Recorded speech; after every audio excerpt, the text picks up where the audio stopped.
Hey guys, I'm so excited. I have a special guest with me here today. He's from Australia. Thank you for having me. Tell me, how are you doing? I'm doing well. I've been living in Guadalajara for 2 months and it's a beautiful city. I'm really enjoying myself. So, is this your first time here in Mexico? No. Last year I started traveling with a travel company called Remote Year, and the way it works is you travel to a different country every month for a whole year. And I started in Peru, and we went Peru, Colombia, Guatemala, Panama, then to Mexico City, then we went off to Europe, and then I left that program because I decided that my favorite place was Mexico, so I came back here. Thanks. Yeah. Thank you so much. Tell me, what do you like most about Mexico?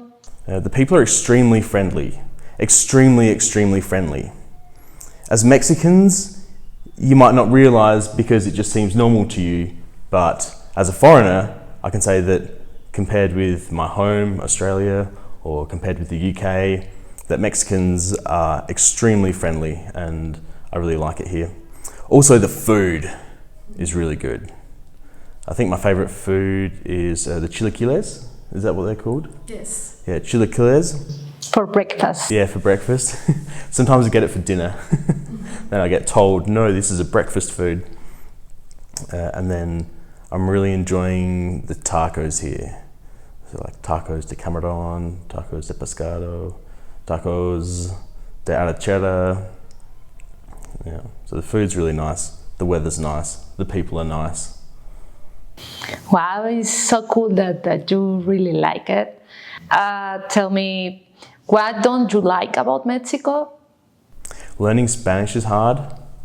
I'm taking lessons and I'm trying to learn on Duolingo, and it's taking me longer than I expected to become good at Spanish. So I think it's going to take me a few years. That's probably the hardest thing about Mexico and the thing I like the least. So, what was your first culture shock here in Mexico? When I was in Mexico City, I got robbed by the police. Oh my God. Yeah. So the story is, I was out with friends and then it was probably 3 or 4 o'clock in the morning. I was quite drunk. I was just walking home by myself. And when I was maybe 100 meters from home, the police pulled up and they searched me. And what they did is they were kind of clever. They searched all my pockets and they opened up my wallet and they took everything out of my wallet and gave it to me in my hands. Then they gave me my wallet in my hands and said, all right, you can go. And so I stuffed everything in my pocket, went home, and then when I went to put everything back into my wallet, they'd taken all my cash. I think it was maybe 3,000 or 4,000 pesos, so, you know. That's embarrassing. It is embarrassing, and it's totally my fault because firstly, I shouldn't have been walking home by myself drunk at 3 o'clock in the morning. Secondly, I should have probably caught an Uber. And the reason I didn't catch an Uber is because I'd run out of phone data. So maybe I should have had more phone data. So I blame myself entirely. And if you're going to be robbed by anyone, the police are probably the best people to be robbed by. They were very polite. Yeah. That's awful. Oh my God. Well, oh my God. So that's my first culture shock. Yeah, that's really bad. Mm-hmm. Hey guys, if you want to learn more about other cultures, please subscribe. Thank you. So I'm curious, how many hours does it take to get to Mexico from Australia? Yes. Including layovers and waiting in airports and that sort of thing, looking at 24 to 30 hours. Because I'm from a city called Adelaide, and I have to fly from Adelaide to either Melbourne or Sydney, and then fly probably to Los Angeles, and then fly to somewhere in Mexico. And with all the stopovers and everything, yeah, it could be... It's a long trip. Yes. Yeah. And I don't sleep very well on planes either. Yeah, it's tiring. So let's talk about Australia. It's so far away. It's on the other side of the world. Oh my God. It is. You know, swimming is the most complete sport. So I know the Australians are so good at swimming and surfing as well. But what is the number one sport in Australia? Okay, there are two number one sports, depending on whereabouts you are in Australia. So if you're from the East Coast, then you would be into rugby union. But if you're from South Australia or from Victoria, you'll be into Australian rules football, or AFL, or footy, as we call it. Oh, footy is the slang, right? Slang would be footy. Yeah. You just run around, kick a ball. It's a heavy running, lots and lots of running. And that's, yeah. So which one is your favorite? I don't really follow sport that much, but there was a time when I was living in the desert and there was basically nothing to do other than drink and play football. So I started training and playing football when I was living in the desert. Well, that's cool. Yeah. I'm interested in learning swimming because it's, as I tell you, it's a complete sport, but I'm kind of afraid. I don't know. So in Australia, everyone grows up around water. Everyone has pools, or lots of people have swimming pools. Lots of people spend time at the beach. Lots of people go up the river with their friends. And although I did have some swimming lessons as a child, I never really had I never had a formal education in swimming. So I'm quite happy to jump in the water. I'm not an amazing swimmer, but I'm not going to drown if I'm thrown in water. Well, at least that's important. Tell me a little bit of Aussie slang. Okay. Sometimes people don't notice their own slang because it's just normal for them. So when I said the word footy, that's just a normal word for us, but you said, oh, that's slang. And yes, I suppose it is slang. Yes. Something that stood out when I was with some of my American friends is I'll meet them and I'll say, how are you going? Or how's it going? And they always think that's a little bit strange because the normal question is to ask, how are you? Or how are you doing? But in Australia, we often ask, how's it going? And people in their mind think, well, I'm not going anywhere. But it's our way of asking, how are you? As in like, how are things going? Then we have different names for certain things. So for example, McDonald's, we call Macca's, or a service station or a gas station, we would call a servo. Servo. Short for service station. Oh my God, so different. And then another thing that we do in Australia, it's similar to, in some places in Latin America, people add ito or ita to things. So you might see a dog and you say, perrito, or a cat, gatito. In Australia, we often add a Y sound or an E to the end of things, or people's names. So if you have a friend called Kim, you might call her Kimmy. Or if you have a friend called Josh, you might call him Joshy. Or my name's Matthew, so I've received Matty a lot. Yeah, that's some of our slang. I think, it's interesting to learn Aussie slang. It sounds like laid-back English. You could say that. But I think, at least for me, if I'm only listening Aussie slang, oh my God, it's so hard for me to understand. And no, so hard.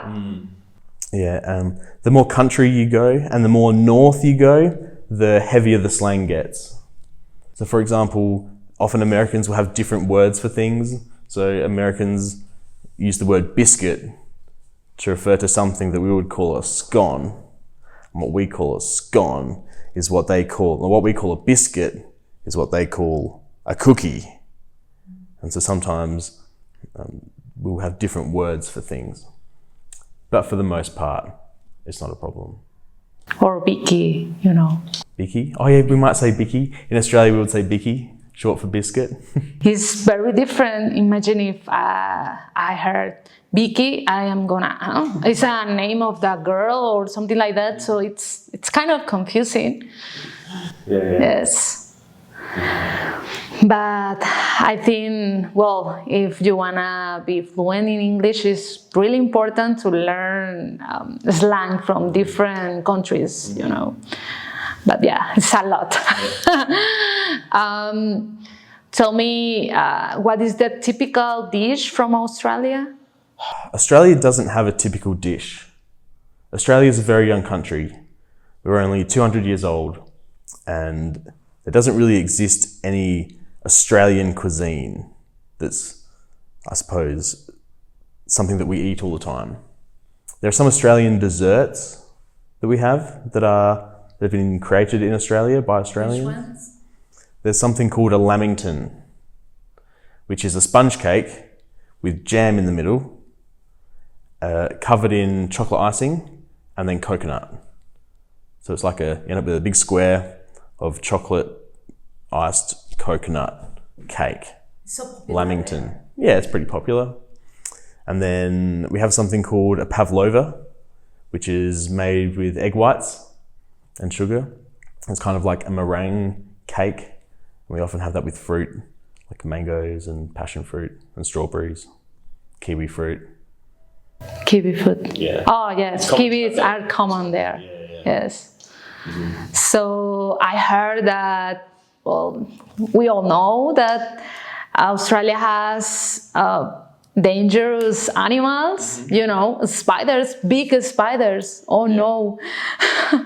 I'm so impressed when I saw a picture with a big spider. Oh no. It's so I don't know, like shocking for me to see that in Australia there are a lot of big spiders. Yeah, there was one time, which is probably my closest encounter with a big spider, where my car had been sitting somewhere for about a week while I was away. Then when I came back to my car, I unpacked it, and then a few hours later I noticed on my shoulder a giant huntsman about this big, just sitting on my shoulder. I saw it in the mirror. Yeah, it was big. But they're friendly. Huntsmen, they're friendly spiders. You don't have to be scared of them. They won't hurt you. They often eat other dangerous spiders, so they're actually good to have around the house. Yeah.